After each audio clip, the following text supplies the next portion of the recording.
Shibanaha laba jibaaran xagee ka galaysaa laxanka ama tajweedka. Xarfaha laba jibaaran qaar ka mid ah markay ereyga ku wada jiraan.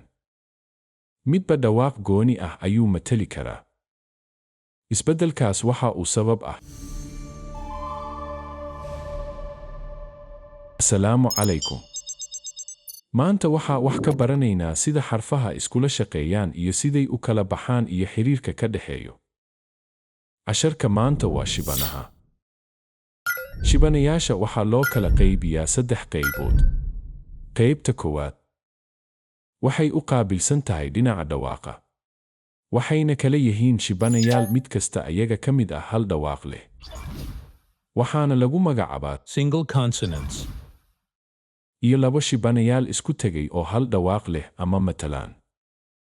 Waxaana lagu magacaabaa consonant digraphs.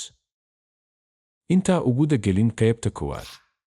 Aan isla eegno labada kale maxay kala yihiin. Qaybta labaad speech sounds. Waxay u qaabilsan tahay laxanka ama tajweedka.